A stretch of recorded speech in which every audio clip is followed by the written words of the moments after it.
There's the cinnamon challenge. I've heard of the chubby bunny challenge. I've actually tried it at home once. But then there's also the Charlie challenge.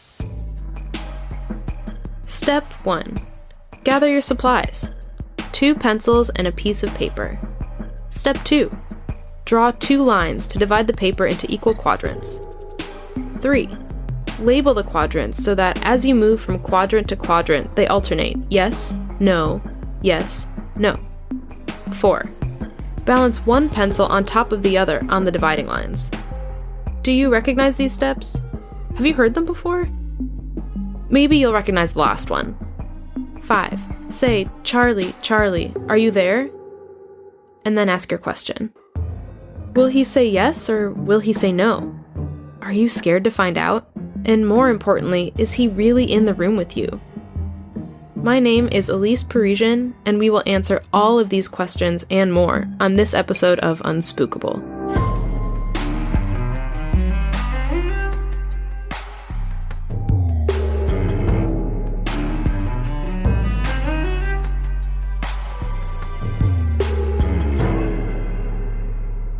Last week we talked about Bloody Mary, a scary game that kids in the US have played for decades, passing it down to each other through word of mouth. Maybe an older sibling tells a younger sibling, or a group of students try it at their school and then their classmates hear about it. And so the story and the game and the cloud of mystery around it passes from person to person, from school to school, town to town, and then state to state until today when you can probably mention Bloody Mary to almost anyone and they will at least have heard of it.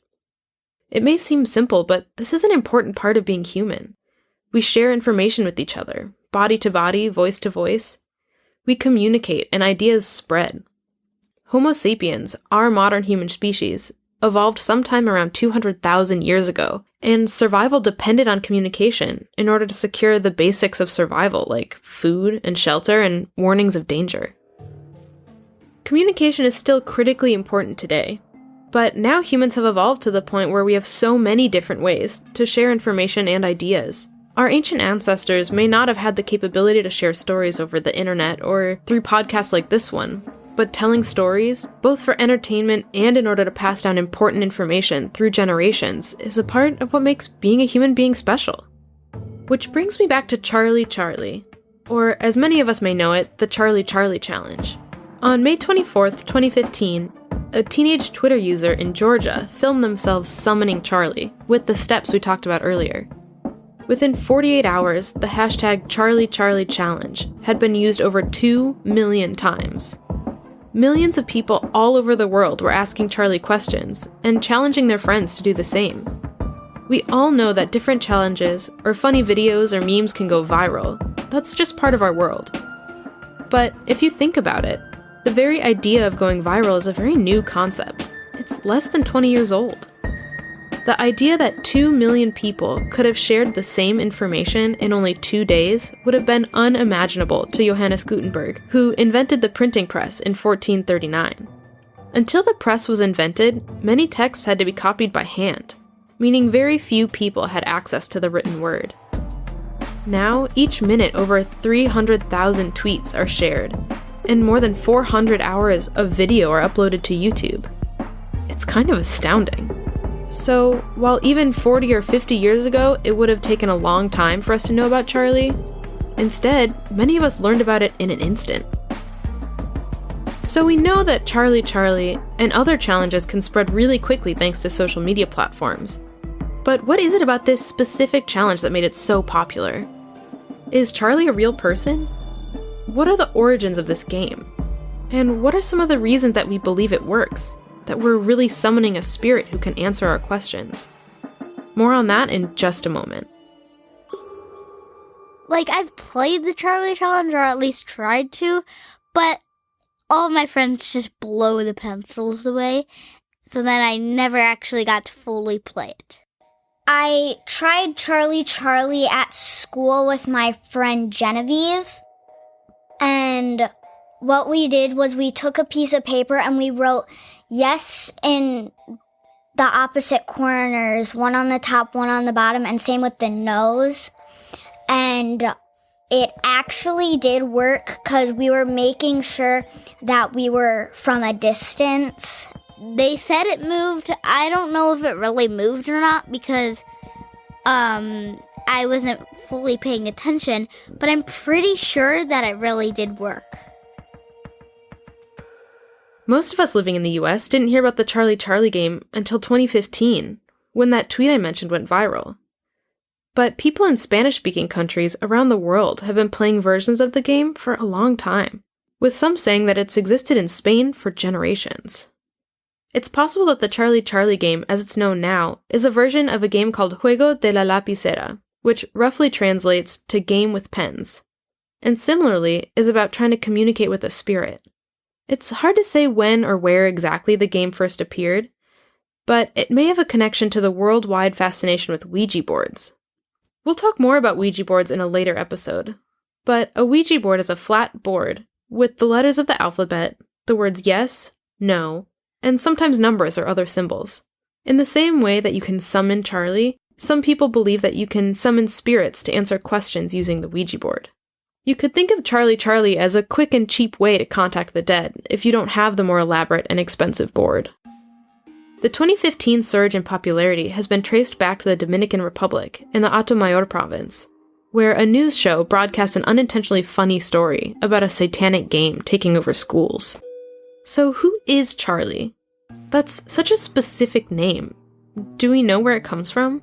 When we say Charlie, are we suggesting that we are summoning the ghost of one specific person? Or is it more complicated than that? There are many theories about who Charlie could be. Some say he's a boy who died in a car accident or another tragedy. Some Americans have claimed that Charlie is the spirit form of a pagan Mexican deity that likes to meet with the Christian devil. But does that claim have any basis in fact? Do the Americans making this claim have an understanding of Mexican culture? These questions point to a common and sometimes problematic occurrence when humans face the unknown. People tend to seek explanations for things they don't understand, which makes sense, right? Unfortunately, sometimes people make assumptions without asking important questions, and that search turns into unfair generalizations about a group of people or a culture that's different than our own. There's no demon called Charlie in Mexico, says Maria Elena Naves of BBC Mundo. Mexican legends often come from ancient Aztec and Maya history, or from the many beliefs that began circulating during the Spanish conquest. Mexican demons are usually American inventions, she says. For Americans, linking the game to Mexican tradition may be a way to make it sound more exciting or exotic, but it doesn't truthfully portray Mexican culture. A similar phenomenon happened with the Ouija board. Some people claimed that it originated in Egypt, even though we know it was invented in the United States in the 1800s. Linking the Ouija board to Egyptian culture served a similar purpose as linking Charlie to Mexican culture. Americans may have been more engaged with the game because of the connection to people who may be different. Of course, it's normal to be fascinated or even a little confused by a culture that's different than your own. But often asking deeper questions before labeling something like Charlie Charlie as part of a certain culture can lead to a more complex and interesting understanding of the world around you, and one that also recognizes the humanity of others. Aside from all the supernatural reasons why the Charlie Charlie game may work, there are other factors related to science and the human brain that may contribute to how we experience the hashtag Charlie Charlie challenge. The first is gravity. As many of us know, gravity is the force by which a planet, moon, or other body draws objects towards its center. Gravity is the reason that we stay glued to the Earth and don't float off into space. It's the reason that objects have weight. It also explains why one pencil, balanced precariously on top of another, might roll around, appearing to point to one of the words on the page. With the way a pencil is shaped, it can be difficult to find the center of gravity, so the pencil will likely not stay still. Another factor is magical thinking. Magical thinking is defined as the attribution of causal relationships between actions and events which cannot be justified by reason or observation, which is just a fancy way of saying our brains see cause and effect relationships between things even when they may not exist. Magical thinking is also what might cause us to imagine that a sound outside of our window is a monster. We think, I heard a sound, it must be something scary, because of the power of our imaginations, instead of thinking of a factual or provable explanation like, I heard a sound, it must be the tree outside rubbing against the house. Another way that our brains contribute to how we experience a phenomenon like Charlie Charlie is through something called response expectancy. Because of the power of the human brain, when we expect or want a certain thing to happen, it can cause subconscious actions and thoughts that lead to the anticipated outcome. We may want to see the pencil move so badly that almost even without realizing it, we place it in a certain way so that it rolls. Another way to think about this is the ideomotor effect. Ideomotor comes from the words ideo, meaning idea or mental representation, and motor, meaning muscular. This phrase is often used to describe a reflexive response to thinking about a particular sensation, like if you wince when you think about pain, or scrunch your mouth a little when you think about tasting a lemon. Those things aren't happening to you, but your brain triggers a response in your body just by imagining them. So if you really want Charlie to make the pencil point to a yes, and we imagine it happening, our muscles may subconsciously influence that outcome. What is it about challenges that get us humans so engaged? That make us want to believe in a game like Charlie Charlie so that we can share it online? According to Richard Ryan, a psychologist at the University of Rochester, there are 3 areas in which humans have universal psychological needs, or things that make our mind feel good: autonomy, relatedness, and competence. We want to make choices for ourselves. And we want to have friends and be a part of a group. And we want to have some control over what happens when we do things, like try to summon a spirit. It seems like most people who make the choice to try Charlie Charlie do it with a friend. And even if not, by sharing the experience online, one automatically becomes a part of an online group. What about a sense of control, though? Does trying to summon a spirit leave room for control? I do and don't believe that the Charlie Charlie challenge is real, because sometimes it could be real. I'm not really sure, though. People say it works best at night when you have candles and you're outside. Well, I truly believe that you can do it at any time, but it only moves because of the wind or the air. Well, you really have to try by yourself to figure it out.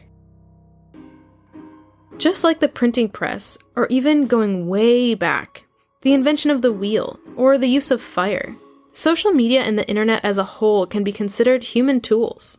Some people might say that the internet has made human society better. We can communicate in the blink of an eye. We have access to an unimaginable amount of knowledge. Just think, 50 years ago, if you wanted to know how much krill a blue whale eats in a day, you would have to go to the library, find a book, and look up the answer. Now, most of us have a device on us all the time that can find the answer in seconds. A blue whale can eat as much as 8,000 pounds of krill per day, by the way. Even with all of the amazing things that the internet provides, some people say it's bad for human society. That we are more disconnected than ever because we spend our days staring at screens. That things like social media challenges are dangerous for kids, and that because we can be anonymous on the internet, it encourages bullying and unhealthy self-image. So which is true? Is the internet a good thing or a bad thing for humans? Well, like with many complex parts of human society, it's kind of impossible to answer that question definitively. Perhaps the best thing we can do is think about the internet as a tool. The internet can't be defined as good or bad all by itself. It's the way we use it that gives it power. Just like we choose to believe in the supernatural power of a spirit like Charlie who can answer our questions, we can also choose if the next thing we share online will have a positive or a negative impact on someone's day. Charlie Charlie, do you agree? We'll have to wait and see which way the pencil points. Thanks for listening to Unspookable. I'm your host, Elise Parisian. This episode was written by Ellenor Riley-Condit with myself and Nate DuFort. Produced and edited by Nate DuFort. Our theme song and additional music composed by Jesse Case. Our logo was created by Natalie, Khuen. And special thanks to this week's guests, Bella and Blythe. We have big things planned for this season, so if you want to know the stories behind Ouija boards, Slenderman, and more, make sure you subscribe to Unspookable on Apple Podcasts or wherever you listen. And it would help us out a lot if you could leave a rating and review. Unspookable is part of the Soundsington audio network, committed to making quality programming for young audiences and the young at heart. For more information on our shows and the people behind them, go to www.soundsingtonmedia.com.